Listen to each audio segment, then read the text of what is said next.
Chers amis, bonjour, bienvenue sur Monti TV. Aujourd'hui, nous recevons M. Abbas Saïd Ahmed pour une émission spéciale sur le pétrole aux Comores. Avant de commencer, je vais laisser la parole à M. Abbas ici présent se présenter afin que nous sachions tous qui il est, son parcours professionnel et ce qui l'a amené à venir aujourd'hui parler avec nous. M. Abbas, bonjour.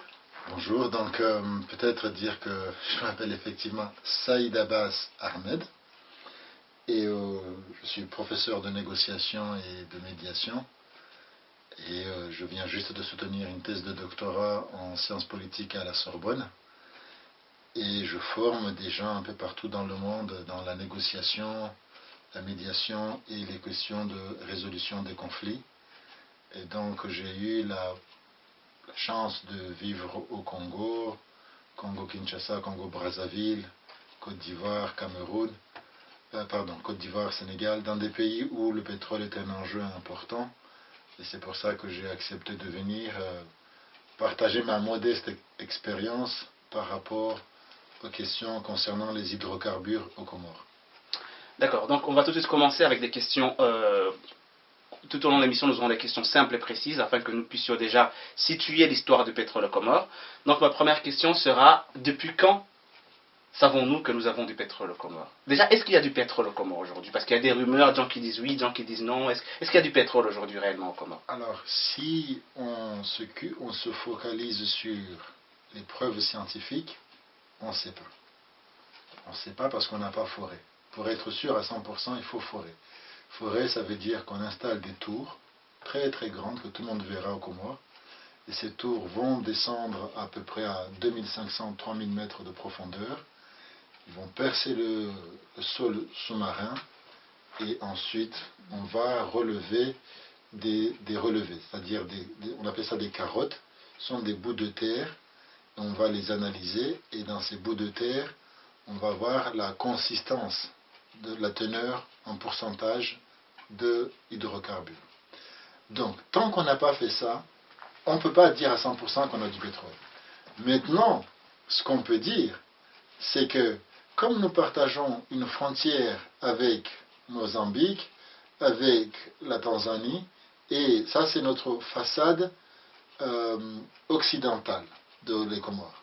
La façade orientale, c'est la frontière avec Madagascar.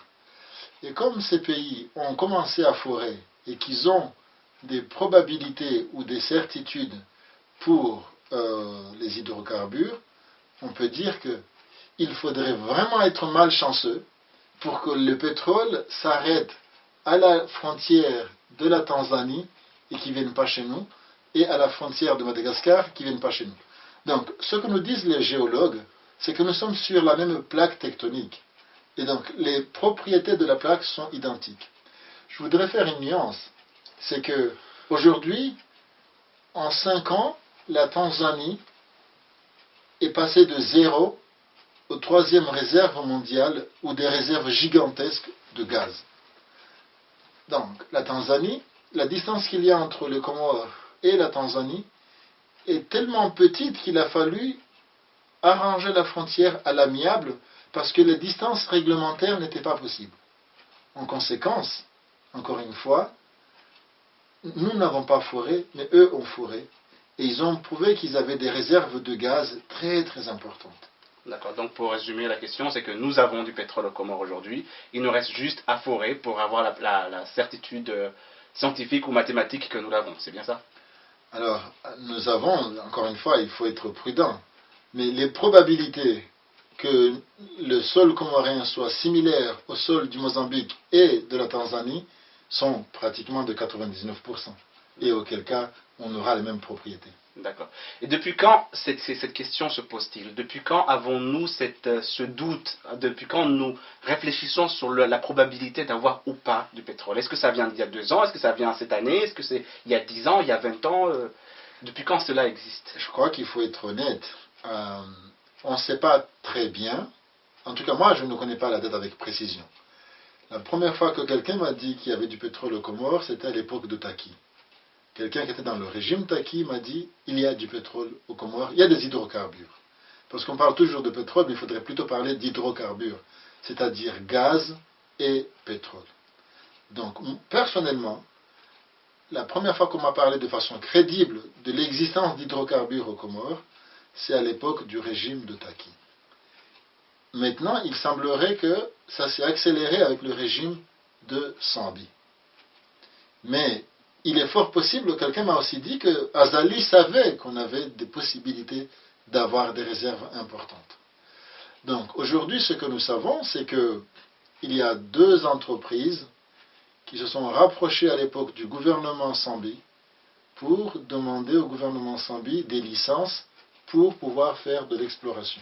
D'accord. Donc ça date d'il y a au moins 5-6 ans, voire plus. Voilà. D'accord, ok. Et pourquoi ça a pris autant de temps?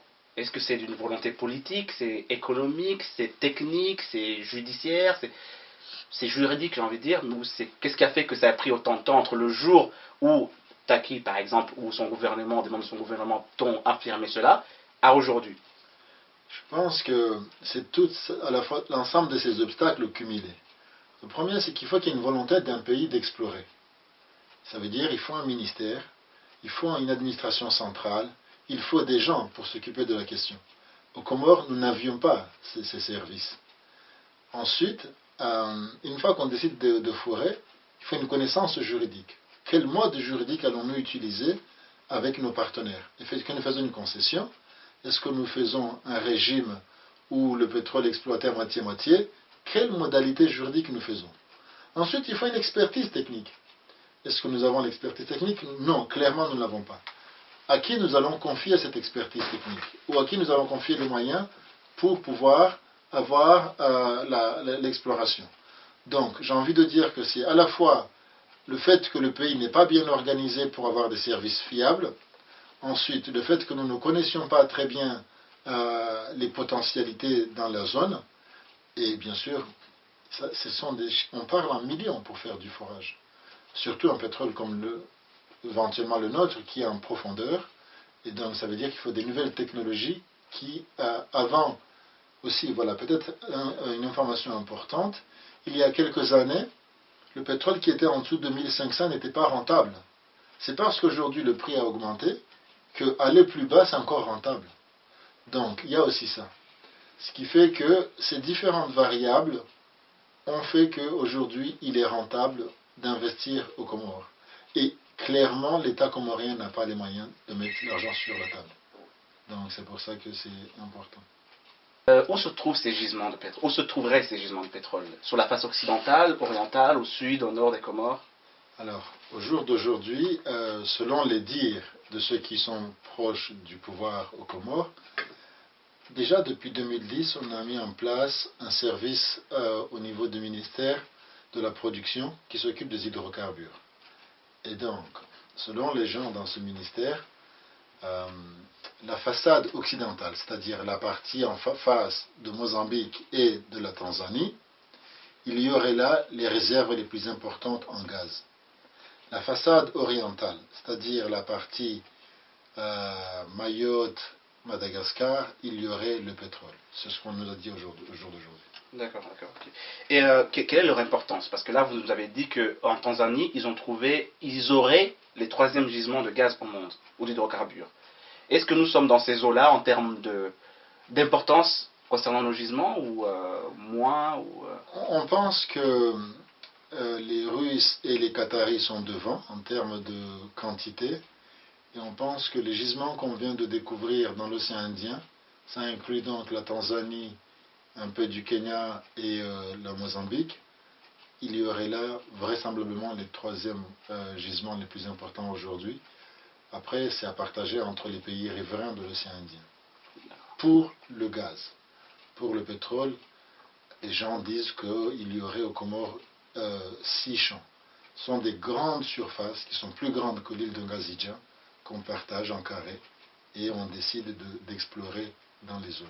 D'accord, donc nous aurions éventuellement 6 fois la Grande Comore.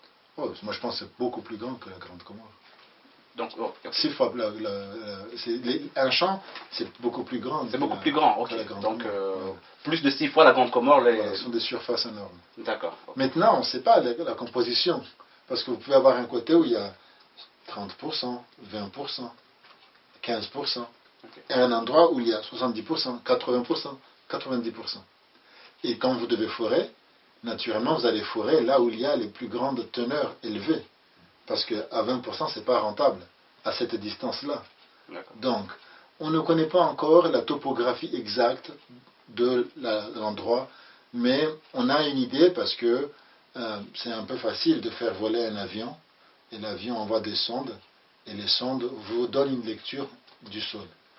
Ensuite, il faut vérifier cette lecture par le forage. D'accord, ok. Quelles sont les étapes techniques qui doivent avoir lieu à partir du moment où on a ces doutes, hein, est-ce qu'il y a du pétrole parce que les voisins ils l'ont, au moment où on l'extrait? Techniquement, qu'est-ce qui doit se faire entre l'avion qui passe, qui envoie les sondes, et le jour où le pétrole est effectivement extrait du sol? Alors, première chose, il faut mettre en place absolument des mécanismes juridiques pour que les contrats entre le pays qui a les ressources et les compagnies qui les exploitent définissent clairement les modalités de travail. Donc ça veut dire, est-ce qu'on fait une concession? C'est-à-dire on vous donne le terrain, vous faites ce que vous voulez? Ou est-ce qu'on fait comme la Russie? La Russie dit, vous produisez, ça nous appartient, on vend et puis on partage.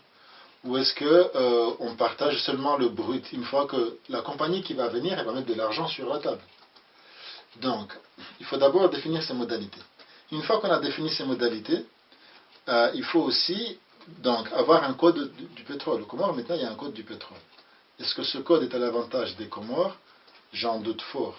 Mais une fois qu'on a un code, il faut faire des appels d'offres internationaux. Et ces appels d'offres, c'est quoi? On dit, nous avons du pétrole, nous voulons l'exploiter, et on veut des compagnies qui ont les moyens de venir investir ici pour l'exploiter. Donc aujourd'hui, on sait que les majors, c'est ExxonMobil, c'est Petrobras, c'est les Russes, bien sûr les Chinois, et bien sûr Total. Et les Américains aussi. Donc, on fait un appel d'offres au public international, les sociétés qui sont intéressées répondent, on ouvre les enveloppes devant le public, et on voit la meilleure offre. Et on donne au plus offrant. Qu'importe qu'on l'aime bien ou qu'on ne l'aime pas, ça, c'est les règles de procédure. D'accord. Mais qu'est-ce qu'est le code du pétrole? Le code du pétrole a été fait par le gouvernement comorien. Et le code du pétrole, c'est comme le code civil. Il donne les droits aux citoyens, il donne les limites des citoyens, et il donne les procédures du vouloir vivre ensemble. Donc le code du pétrole réglemente la façon dont le gouvernement comorien va exploiter ce pétrole et la façon dont on va devoir peut-être faire des appels d'offres. Mais comme c'est un code, il ne peut pas tout prévoir. Donc il prévoit un ensemble de normes génériques et ensuite, à l'intérieur, il y a une loi cadre ou les lois plus précises qui vont réglementer clairement combien les Comoriens vont toucher, combien la partie qui va exploiter va toucher et qu'est-ce que nous faisons de l'argent. Et c'est là l'enjeu central. Et donc, pour reprendre la question de départ, c'est on fait des appels d'offres, on crée un cadre juridique, on crée une administration capable de faire ça, et ensuite la compagnie qui a rapporté l'appel d'offres fait les forages, vérifie que le pétrole existe. S'il existe, le pétrole qu'on a au Comores, c'est du pétrole offshore. Le gaz, c'est du gaz offshore. Quand vous voyez, offshore. C'est-à-dire qu'on ne le perce pas dans la terre, c'est dans l'eau. Donc c'est à la distance, c'est un peu au large pour les grandes Comores, c'est au large entre Mbeni et Fumbuni, c'est-à-dire la façade ouest de Ngazidja. En face à Tsaweni, Domoni, Hahaya et Chamle et tous ces endroits-là. Donc c'est là où le côté où l'avion s'est écrasé yéménien, c'est ce côté-là. Et donc probablement si on doit construire des champs des plateformes en béton, en acier, parce que c'est au large de la mer, c'est là où on va construire ces plateformes. D'accord. Et nous, au Comores aujourd'hui, à quelle étape sommes-nous? Nous sommes vraiment tout au début. Tout au début. C'est-à-dire que il y a beaucoup de sociétés qui viennent et qui demandent à avoir les droits d'explorer. D'accord. Et donc, pour l'instant, le gouvernement Sambi a vendu 3 champs les plus importants. Pourquoi les plus importants? C'est parce que c'est les champs qui sont en dessous de la mer, il y a comme des montagnes. Et donc, quand tu dois descendre pour percer, tu vas chercher le point le plus élevé. C'est là où tu vas percer le plus rapidement. Et donc, ces 3 champs-là, qui sont les plus élevés dans la mer, ont été vendus à la même société. Ce qui est une aberration. Tu ne peux pas avoir tes 3 richesses et donner à une seule personne. Tu te lies à une seule personne.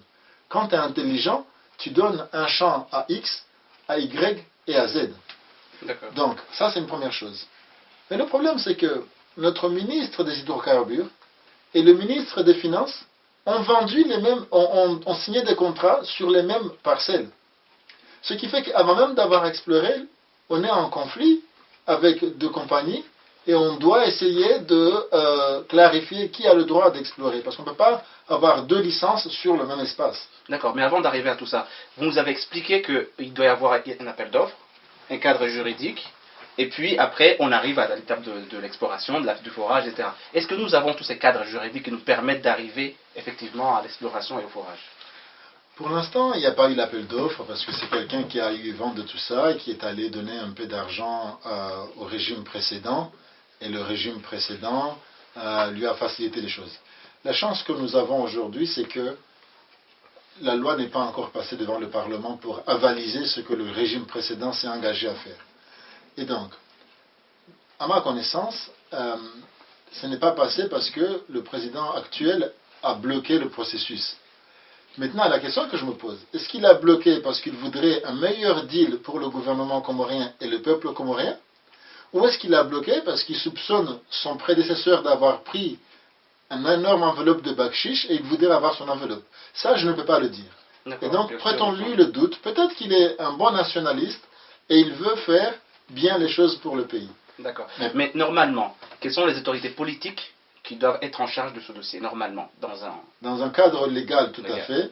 Le ministre des hydrocarbures est en charge de l'exploration et de la vente et de la commercialisation, mais il ne peut rien faire sans le Parlement. Donc, les représentants du peuple doivent être tenus informés. Et il faudrait donc créer une commission pétrole à l'Assemblée. Pour l'instant, ce qui existe, c'est une commission des lois qui est consultée. Et dans la commission des lois, il y a un seul avocat qui les conseille, sinon tous les autres, ils sont pires que mon grand-père. Donc, vous êtes comme mon et ça s'arrête là. Donc, à mon avis, il faudrait une commission beaucoup plus ouverte, beaucoup plus transparente et spécialement focalisée sur le pétrole. Ce qui est important à dire ici aussi, c'est que c'est pas que les Comoriens sont incompétents, c'est qu'on n'a jamais pensé qu'on allait avoir du pétrole. Donc on n'a formé personne pour l'exploration. On n'a formé personne pour la gestion. On n'a formé personne pour tous les métiers qui sont liés au pétrole. Donc on vient de découvrir quelque chose de nouveau et on ne sait même pas comment ça marche. Sauf que ce que nous venons de découvrir, c'est une mine d'or. Et tous les rapaces et les prédateurs veulent prendre la mine. Et quand tu ne sais pas comment la valeur de ce que tu as, tu peux le brader parce que tu ne sais pas la valeur. Et donc, à mon avis, il faudrait presque un moratoire. C'est-à-dire, on dit, on ne fait rien pendant 2 ans, on va réfléchir comment bien faire, tu vois. Mais, que fait quelqu'un qui a faim quand il voit à manger? Il mange jusqu'à s'étouffer. Or, peut-être que le président Kili doit se dire, moi je ne suis pas fou, je ne vais pas faire un moratoire pendant 2 ans alors que je veux partir en 2016. Donc je vais tout dilapider, tout ce que je peux dilapider. Et comme ça, j'ai un peu ma commission moi aussi. Mais dans un État normalement constitué, où on pense aux intérêts du peuple, où on pense aux citoyens, le Parlement devrait bloquer la loi. Donc les 2 institutions politiques qui sont censées gérer cette affaire, c'est le ministre des hydrocarbures et le Parlement. Avec toujours l'aval du président, on est dans un régime présidentiel. D'accord. Donc le président est tenu informé en temps réel de tout ce qui se passe sur le pétrole. Oui. D'accord. Et quand vous dites que l'ancien régime a vendu les 3 champs les plus importants, est-ce que ça s'est passé normalement ou c'est une personne, 2 personnes Comment aujourd'hui, quand vous nous dites que c'est le ministre des hydrocarbures qui doit le faire, avec l'Assemblée et le président, comment aujourd'hui ça peut se faire sans passer par ce circuit-là? Parce que nous sommes dans un régime d'un faoum. Quand le président dit kun fayakun, donc il ne me semble pas qu'il y ait eu un appel d'offres, que ça soit transparent. Il me semble que ça a été de gré à gré, mais bon, je ne peux pas le prouver. Mais s'il y a beaucoup de gens qui sont en train de frapper à la porte pour rentrer, c'est parce qu'ils pensent que quelque chose n'a pas été respecté. Donc, le président, il y a toujours des intermédiaires. Les intermédiaires sont allés voir le président et lui ont dit donne ce marché à Y et peut-être pour quelques années, le temps de faire les études et d'être sûr qu'il y a du pétrole. Mais ce que nous savons, c'est que ceux qui ont eu la licence, pour l'instant, c'est pas Total, c'est pas Petrobras, c'est pas Exxon, c'est pas Ducos, les grandes majors. C'est un intermédiaire qui, s'il y a du pétrole, va vendre la licence 5 fois ce que nous lui avons vendu aux majors comme Petrobras, Total. Et qui est cet intermédiaire? C'est un monsieur qui a une société, je crois il est basé à l'île Maurice, et il est très très présent dans l'océan Indien. Il a des associés au Kenya et des associés dans différents endroits. Il y a 2 sociétés qui sont très intéressées par ce qui se passe. Il y a Bull Mining. Bull Mining sont présents à l'île Maurice et aux Comores. Et il y a Bahari, il y a des capitaux canadiens, et ils sont présents au Kenya, et sont très copains avec l'ancien régime. Mais tous les 2 sont des petits joueurs. C'est ce qu'on appelle des juniors entreprises. C'est-à-dire qu'eux, ils ont de l'argent, ils veulent le rentabiliser très vite. Donc, qu'est-ce qu'ils font? Ils arrivent avant Total, ils arrivent avant Petrobras, ils font les petites études, et ils arrosent un peu les gens autour, ils ont la licence. Une fois qu'ils ont prouvé qu'il y a quelque chose, ils vont revendre la licence à 100 000 milliards aux majors. Parce que comme ça, les majors n'ont pas à perdre du temps dans ces histoires. Donc, quelqu'un qui veut bien faire les choses, il évite les petites sociétés comme Bull Mining et Bahari, il va directement avec Petrobras. Ok, donc ces 2 sociétés-là, c'est les 2 sociétés qui sont présentes aux Comores actuellement. Voilà. D'accord. Et est-ce que vous pouvez nous donner des exemples, des bons ou un bon au moins et un mauvais exemple de notre pays qui a découvert du pétrole et du processus qu'il a suivi et les conséquences que ça a eu? Le meilleur exemple aujourd'hui en Afrique, c'est le Ghana. Les Ghanéens ont trouvé du pétrole et ils ont demandé le conseil des Norvégiens et d'autres pays. On peut aussi prendre l'exemple du Qatar. Le Qatar n'a que du gaz. La richesse du Qatar, il n'y a pas de pétrole. Et donc, ils ont créé plusieurs fonds. Un fonds, donc quand on vend le gaz, on dit à chaque litre qu'on vend, allez, on dit la litre coûte 10 euros. Sur les 10 euros, on prend 5 euros va à l'entreprise qui a fait le forage. 5 euros va au gouvernement comorien. Mais ce n'est pas comme ça. Dans la réalité, c'est 7,3%. Celui qui a ramené l'argent touche 7%, 70%. Celui qui a le pétrole touche 30%. Maintenant, on peut mieux négocier et augmenter jusqu'à 33%. Mais je crois qu'aujourd'hui, les pays africains, celui qui touche le plus de pétrole est à 33%. Et c'est le Ghana?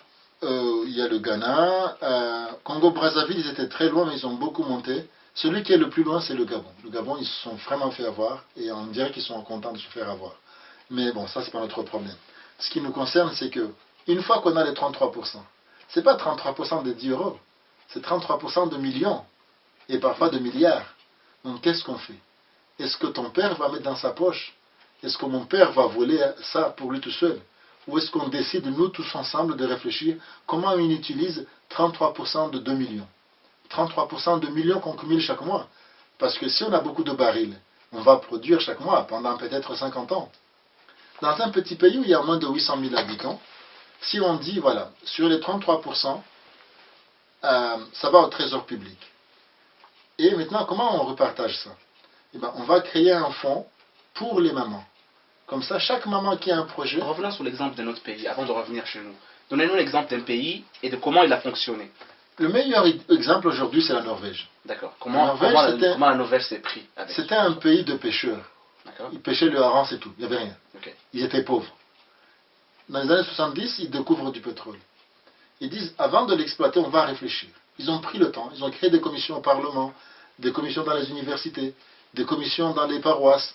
Et ils ont réfléchi. Comment on peut faire pour que le pétrole ne nous divise pas? Et une fois qu'ils ont trouvé les différentes façons de faire, ils ont mis en place une loi, ils ont mis en place des mécanismes de partage pour que le pétrole ne devienne pas un danger pour le pays. Et alors, qu'est-ce qu'ils ont fait? Ils ont dit, on va créer notre propre société avec des capitaux, mais à terme, il faut être propriétaire de ça. Maintenant, qu'est-ce qu'on va faire de l'argent? une grande partie va aller au gouvernement et on va soulever peut-être 1 centime par litre et on va mettre dans une valise pour les enfants. Et on va bloquer cet argent pendant 20 ans, on ne va pas y toucher. Et au bout de 20 ans, on va prendre l'argent pour faire des projets pour les enfants. On va prendre 2 centimes pour l'informatique. L'informatique est un domaine intéressant, donc il faut mettre de l'argent pour qu'on ait beaucoup d'informaticiens. Et donc cet argent-là, cumulé au bout d'un certain temps, permet de donner des bourses à des jeunes pour apprendre l'informatique. On va mettre une partie pour les infrastructures. Donc ils ont partagé comme ça en différentes caisses, et le jour où ils ont commencé à produire, l'argent automatiquement est allé dans les caisses comme prévu. D'accord. Okay. Ce qui fait qu'ils ne se sont jamais battus pour le pétrole, parce que tout le monde sent qu'ils touchent un peu du pétrole. Exactement. Et au Ghana, ils ont essayé de faire ça. Alors, c'est pas aussi parfait qu'en Norvège, mais c'est mieux. Mais prenons l'exemple du diamant, puisque c'est aussi une ressource naturelle au Botswana. Le Botswana, personne n'en parle, parce que vous n'avez jamais entendu parler de Botswana. Et pourtant, c'est un pays extrêmement développé, très aride. Mais avec le diamant, mieux partagé, ils ont construit des infrastructures, ils ont construit des écoles, ils ont investi. Et aujourd'hui, le Botswana est le premier pays africain qui a décidé de ne plus exporter du diamant brut, mais qui a créé des écoles pour tailler le diamant à Gaborone. Ça, c'est remarquable, parce qu'avant, on vendait que de la matière première brute, qui ne coûtait rien. Et le diamant était taillé en Anvers, à Tel Aviv ou à New Delhi. À partir de l'année dernière, le gouvernement du Gaborone a dit on en a assez de vendre que des choses qui n'ont pas de valeur. Nous allons nous-mêmes créer la valeur ajoutée. Et donc nous allons nous-mêmes le tailler, le dimensionner et le vendre. Donc si on a besoin d'avoir une expertise pour les Comores, on peut aller voir le Botswana et leur demander aidez-nous, comment vous avez fait avec le diamant. D'accord. Est-ce qu'à l'inverse, on peut avoir un pays qui s'y est mal pris? Ah, mais il n'y a que ça. Donnez-nous l'exemple. Prenons l'exemple du Nigeria. Premier pays africain en termes de population. 140 millions. Beaucoup de ressources au sud. La première grande guerre, la guerre du Biafra, c'était parce que la partie sud voulait s'isoler du Nigeria pour exploiter le pétrole. Et aujourd'hui, nous avons la preuve que c'était Jacques Foccart qui avait financé la guerre pour financer la sécession du Biafra pour pouvoir utiliser ce pétrole contre le Nigeria. Jacques Foccart, c'est Jacques Foccart, c'était l'ancien Monsieur Afrique de Général de Gaulle, ensuite Monsieur Afrique de Pompidou Giscard. Il a eu un peu des années de traversée du désert, mais il a fini avec Jacques Chirac sur le Monsieur Afrique qui dirigeait la cellule africaine de l'Élysée, et il est mort. Il y a eu, par exemple, ce livre-là, Noir Procès. Ces 2 livres-là parlent de tous les méfaits de ce monsieur. Et voilà. Et puis il y a d'autres ouvrages sur Foccart qui parlent de tout ce qu'il a fait en Afrique. Donc, jusqu'à aujourd'hui, au Nigeria, on vole des bateaux entiers de pétrole. Mais qu'est-ce qui s'est passé? Quelle étape n'ont-ils pas respecté dans ce que vous nous avez dit, par l'étape juridique et puis les appels d'offres, etc., etc. Quelle étape ont-ils sauté pour arriver à cette catastrophe? Dès le départ avec la guerre du Biafra, une fois que vous avez fait une guerre... Mais la guerre, c'est la conséquence, c'est pas le début. Bon, c'est une conséquence de pas mal de choses qui n'ont pas été respectées au début. Au départ, il y a un pays qui est presque une colonie, qui devient indépendant, et on se rend compte qu'il y a beaucoup de ressources. Et ce qu'il faut savoir, c'est que le pétrole, c'est un État dans l'État. C'est tellement puissant que ça peut phagocyter l'État, ça peut manger l'État. Donc, avec la guerre du Biafra, ils n'ont jamais réussi à se remettre de ça. Ils ont beaucoup de difficultés. La guerre du Biafra, c'est quelqu'un qui a donné des armes à un groupe, et il leur a dit, voilà, devenez indépendant, comme ça vous allez exploiter le pétrole. Et c'est la même chose au Katanga, avec la guerre du Katanga, la sécession du Katanga, avec Moïse Tshombe. Donc, c'est la même chose. Bon, c'est un peu différent sur l'Angola, parce que sur l'Angola, c'était une colonie portugaise. Le Portugal a fixé la date de l'indépendance, et les 3 mouvements historiques n'ont pas réussi à s'entendre, et ils se sont fait la guerre pour être celui qui prendrait la clé de la maison. Et le MPLA à l'époque Augusto Neto et aujourd'hui de Santos a gagné contre l'UNITA et l'autre mouvement, Holden, qui a finalement fini par disparaître. Et aujourd'hui, l'Angola est toujours dans un cycle où la guerre civile est finie en 2001 parce qu'ils ont tué ils ont tué Jonas Savimbi et l'UNITA est devenu un mouvement politique s'est rangé. Mais à Luanda, vous avez des gens qui vont au travail en hélicoptère et dans la même ville, vous avez des gens qui n'ont même pas à boire. Donc ça, c'est une catastrophe. Au Congo-Kinshasa, c'est pareil. Au Congo-Brazzaville, c'est pareil. Oui, mais encore une fois, nous n'arrivons pas à saisir ce qui s'est passé réellement dans ces pays, parce qu'on voit les conséquences. Mais qu'est-ce qu'il y a? Ce qui s'est passé, c'est que tout a été géré de façon opaque. Un groupe de gens, la présidence et des 3 ministres, ont décidé de ne rien dire à personne. Le Parlement est tenu à l'écart. Le peuple est tenu à l'écart. Les experts nationaux sont tenus à l'écart. Donc les choses se font entre les sociétés qui exploitent et le gouvernement en place. Et la famille Bongo.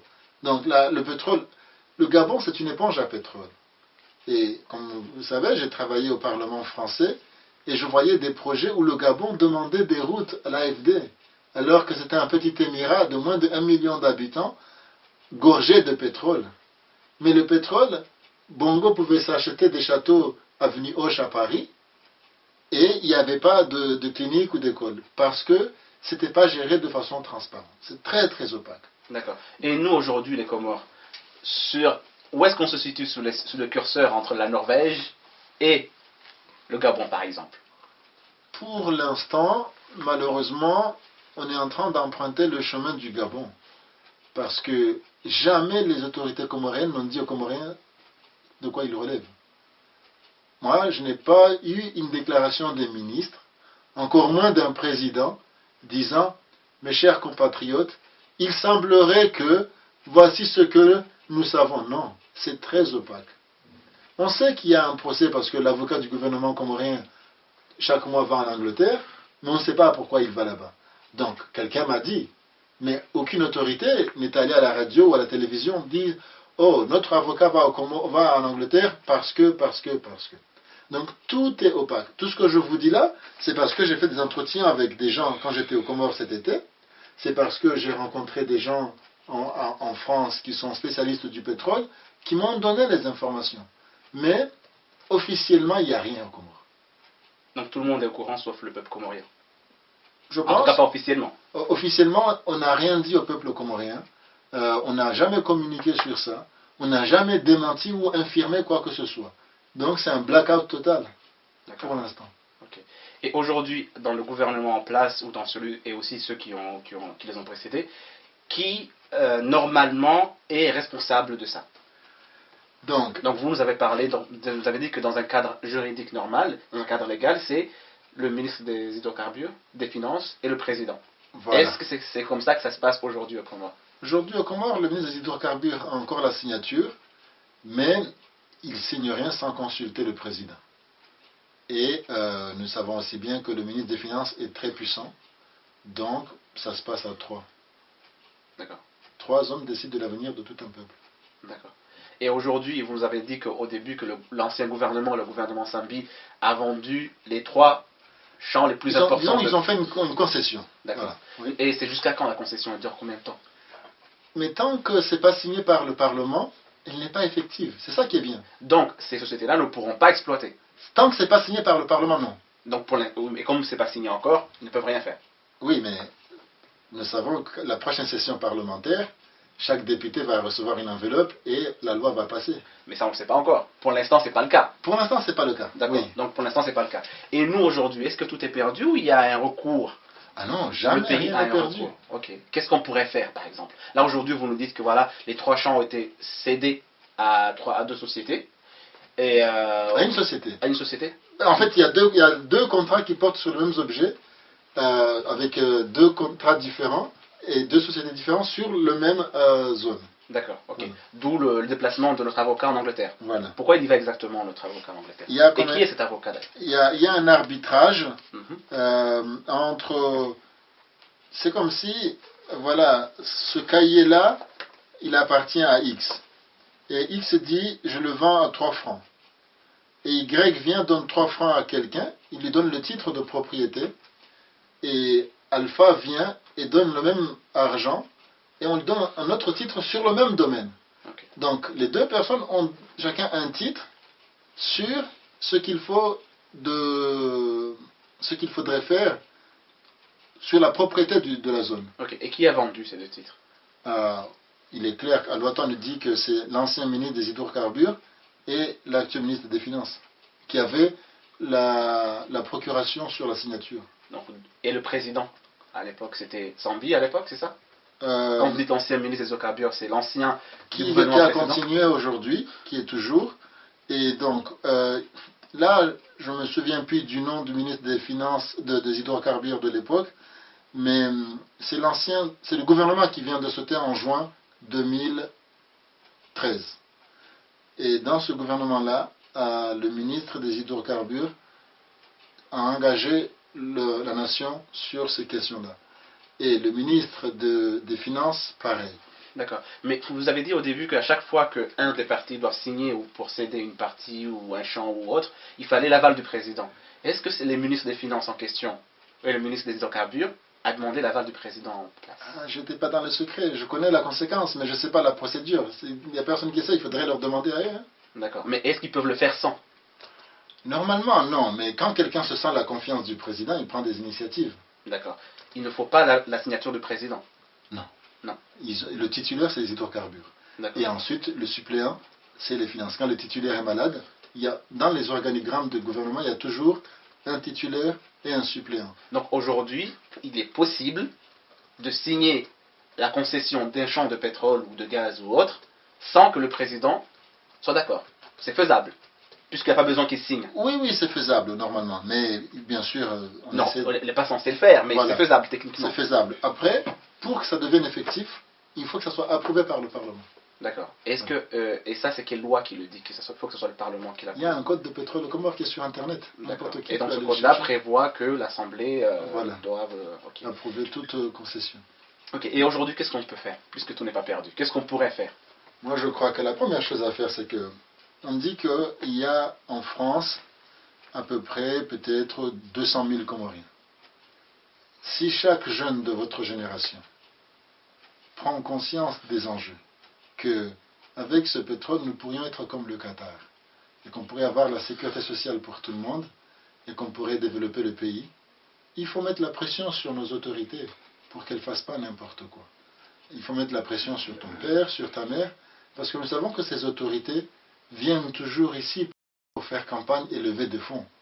Donc, à mon avis, il faut informer les gens des risques réels qu'il y a, pour que les gens se lèvent pour dire ça suffit, et que les gens réclament de la transparence, et que les gens réclament de quelle est la stratégie du pays, qu'est-ce que nous voulons. Le cheikh du Qatar a géré ça de façon, j'ai envie de dire, dictatoriale, mais c'est un dictateur très avisé, parce qu'il a investi dans différents endroits au monde pour être sûr que demain, quand le pétrole sera fini, ils auront encore des ressources. Et en plus de ça, ils ont partagé de façon équitable pour que chacun ait une part du gâteau national. Ils sont presque moins nombreux que nous. Et pourtant, aujourd'hui, le Qatar est connu dans le monde entier. C'est parce qu'il y a un chef qui a une vision et avec des objectifs, et il a réussi à atteindre ses visions et ses objectifs. Donc, et qu'est-ce qui se passe aujourd'hui chez nous? Est-ce que ce qui nous manque, c'est la vision?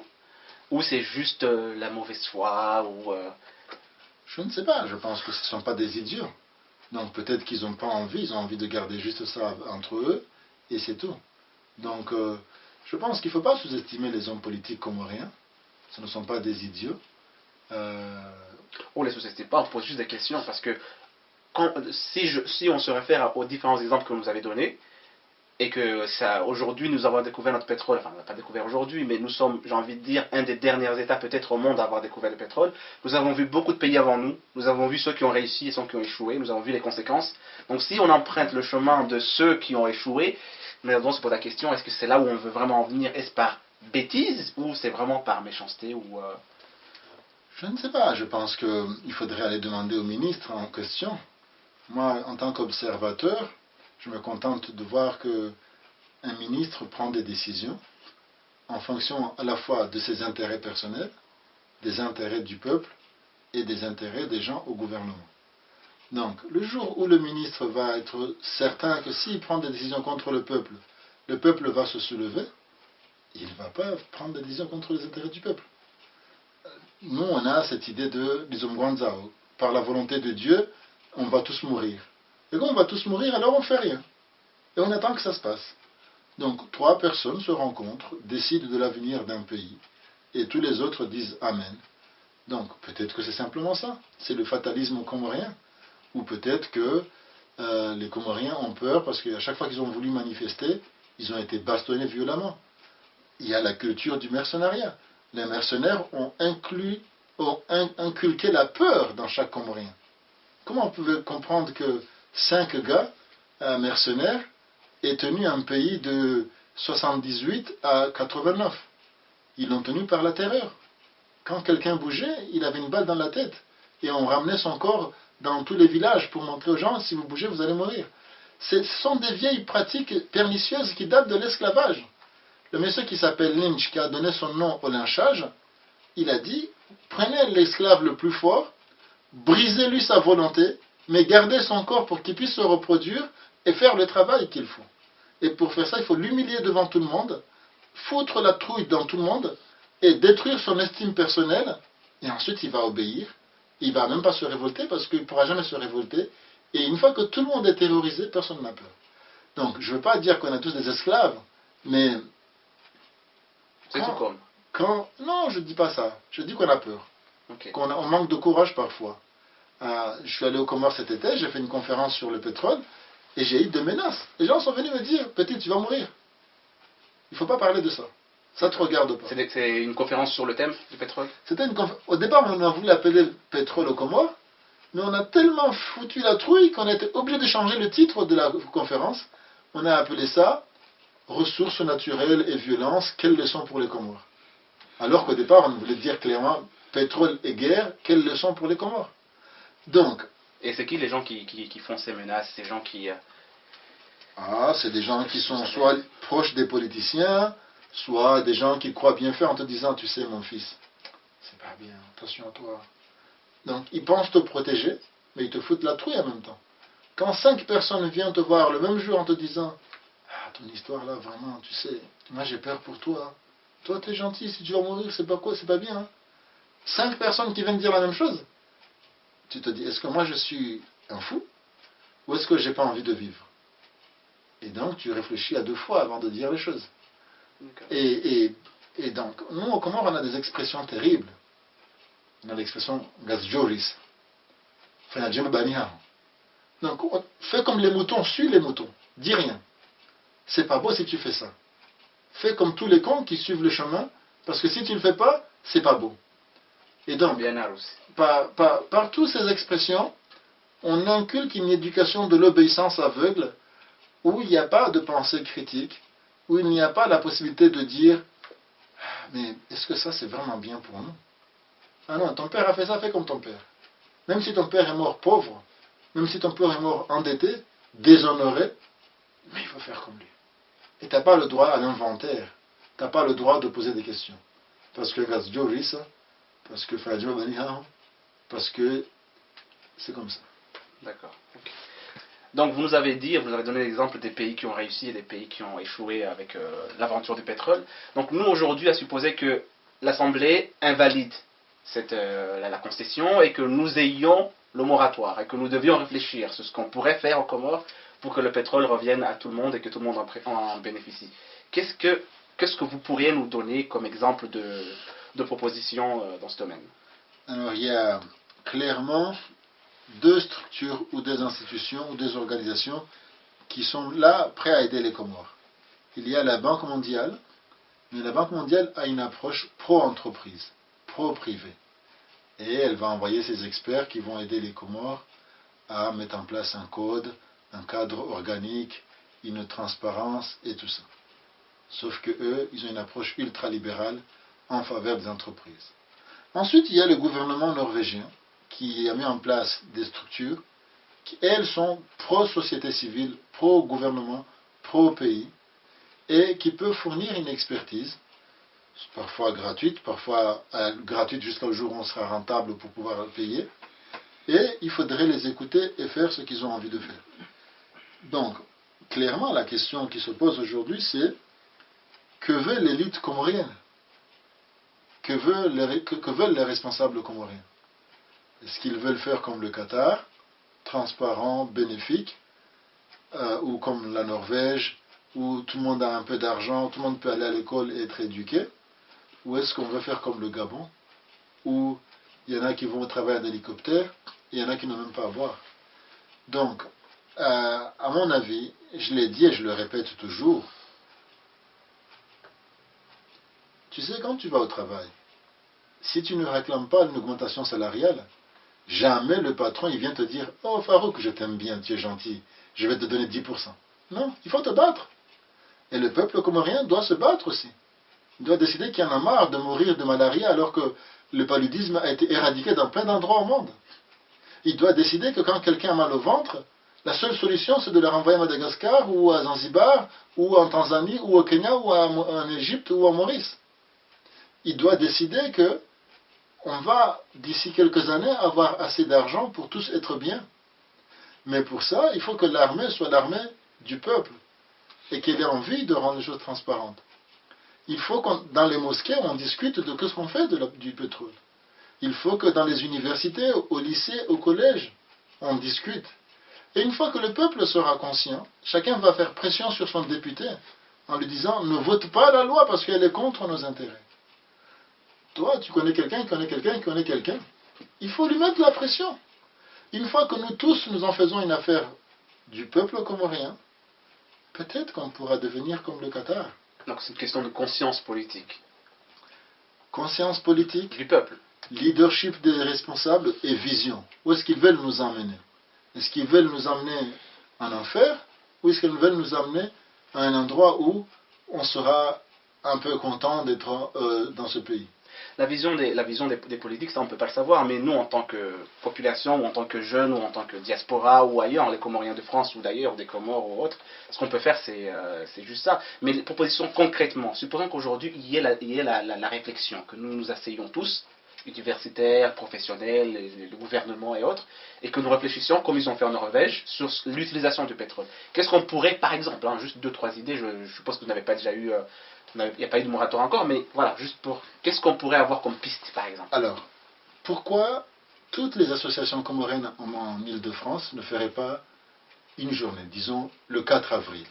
Le 4 avril sera la journée de réflexion comorienne sur le pétrole. On lance une journée et on prend une salle à Aubervilliers, dans n'importe quelle ville, et on réunit tout le monde. Et on structure les débats. Qu'est-ce que nous voulons? Comment nous le voulons? Qu'est-ce que nous allons faire? Et on fait un moratoire, signé par 100 personnes dans la salle. Le même moratoire à Marseille, le même déclaration à Dunkerque, dans tous les endroits où il y a des Comoriens. Tout le monde se réunit une journée et écrit « Nous voulons ça, nous voulons ça, nous voulons ça ». On met tout ça ensemble, on fait une copie à l'ambassade ici, et on envoie au ministre des hydrocarbures, au président et à l'Assemblée nationale. Voilà une première démarche. Maintenant, sur le fond, qu'est-ce qu'il faut mettre? Ce qu'il faut mettre par exemple que nous voulons un fonds souverain. C'est-à-dire qu'on va mettre de l'argent dans une boîte, on va fermer cette boîte, et pendant 10 ans, on va réfléchir comment on va utiliser l'argent. Nous voulons un fonds urgence infrastructure. Au Comores, il n'y a plus de route aujourd'hui. Mais peut-être qu'on n'a pas besoin de route.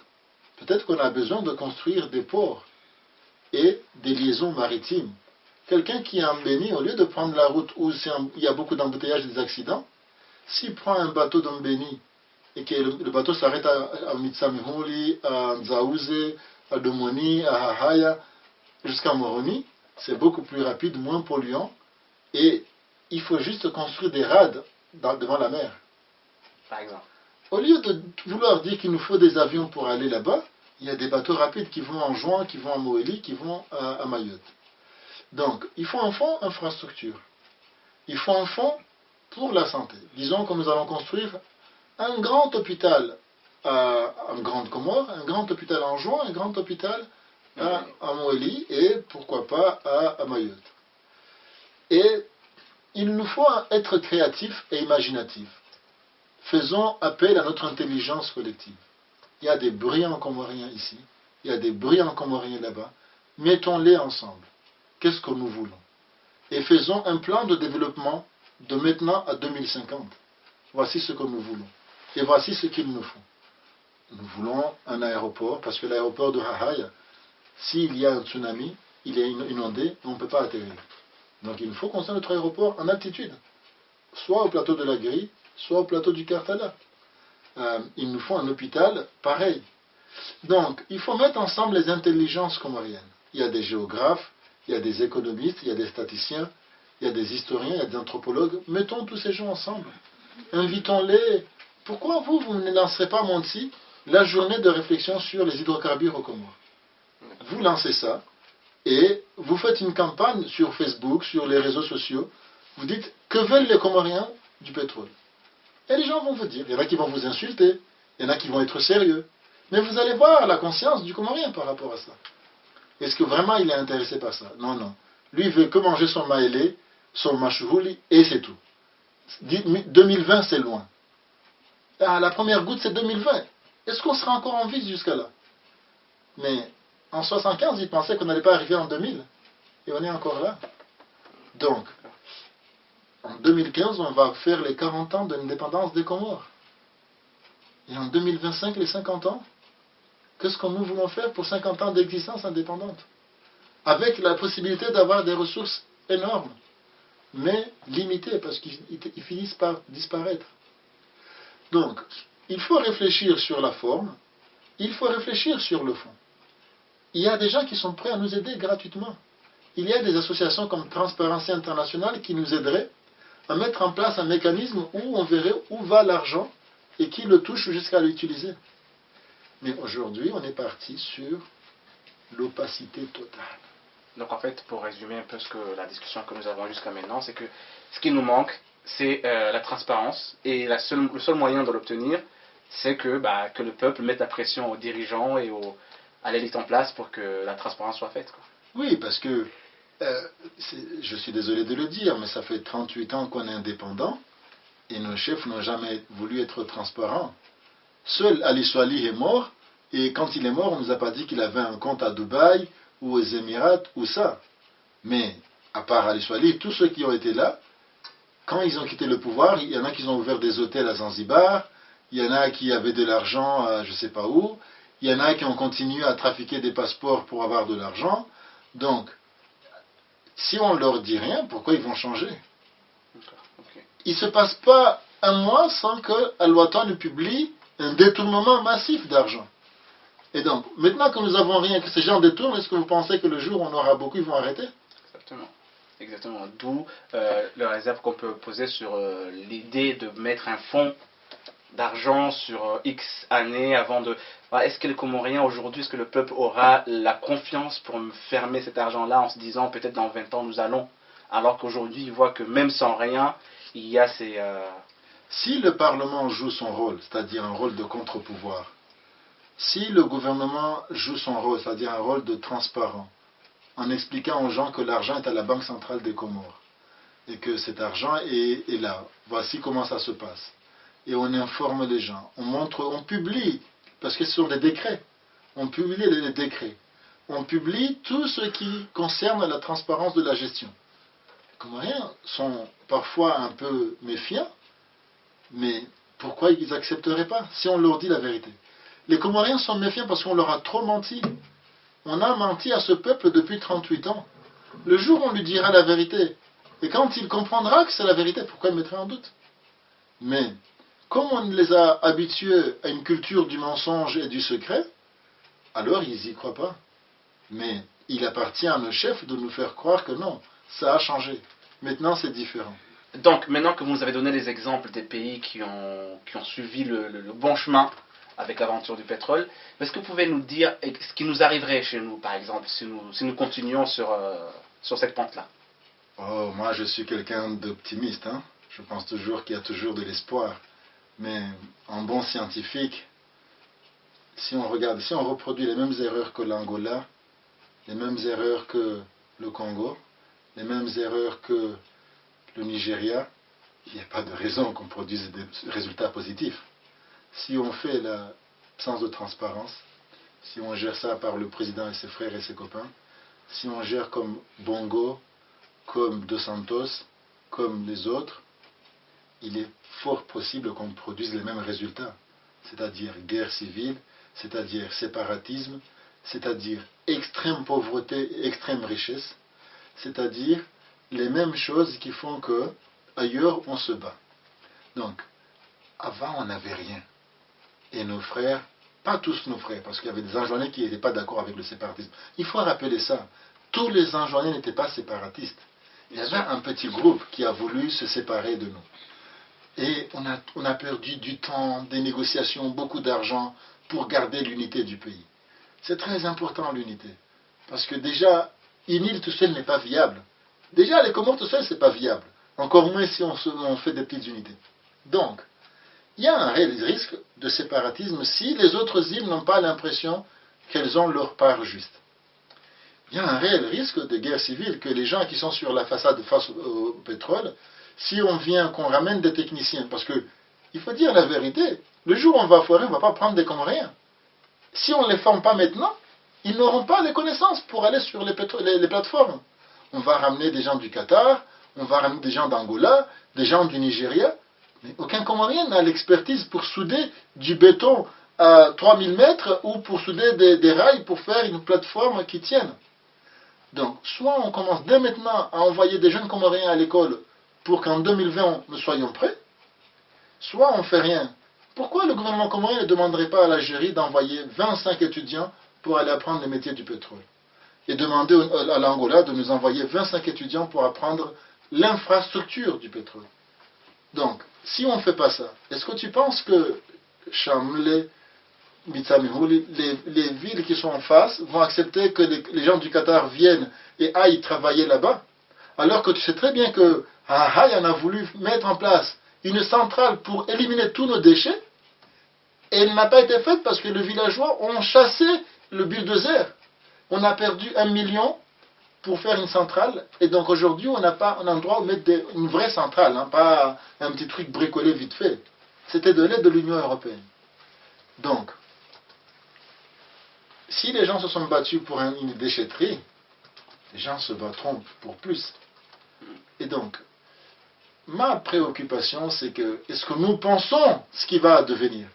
Ou, disons, Guanzao et on attend, et chacun va se prendre une baffe, et je vais me battre avec toi, et ce jour-là, je vais dire, ah, oui, Mitsamihuli, ah, c'est mon ennemi. Alors qu'aujourd'hui, il n'y a rien qui nous divise.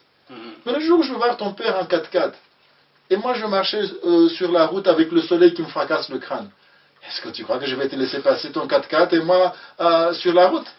Je vais jeter des pierres. Et toi, tu vas envoyer l'armée. Et c'est la guerre civile. Sauf que nous, on n'est pas nombreux. On est moins de 800 000. S'il y a une guerre civile, il n'y a plus personne.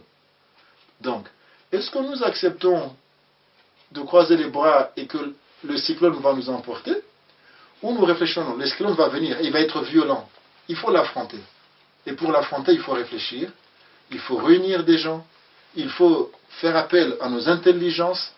Il faut faire appel à nos mamans, à nos papas, à nos frères, à nos femmes, à nos petits frères, pour qu'on réfléchisse ensemble. Moi, je ne vais pas être technicien de pétrole. Mais pourquoi les plus brillants des élèves de l'Université des Comores ne sont pas envoyés quelque part pour aller apprendre ça? Pourquoi on ne réfléchit pas? Ce qui me préoccupe, c'est, disons, Guanzao. On attend que les choses se passent. On n'est pas capable de les anticiper. On a, de 2014 à 2020, on a 6 ans pour anticiper. Est-ce qu'on est capable d'anticiper ou est-ce qu'on va subir? Voilà, vous étiez sur Monti TV et nous avons reçu M. Seyd Abbas Ahmed qui nous a fait l'honneur de venir chez nous de parler du pétrole aux Comores. M. Seyd Abbas, encore une fois, merci et à très bientôt sur Monti TV. Bon, j'espère que vous allez être capable de mobiliser au moins 2 Comoriens qui s'intéressent au pétrole. Hein. Nous 2, ça fait déjà 2. Ah, mais moi, je suis déjà convaincu. Ok, bah ça vous avez déjà convaincu. Ah, je convainc mon petit frère. Merci beaucoup et à la prochaine. Ok.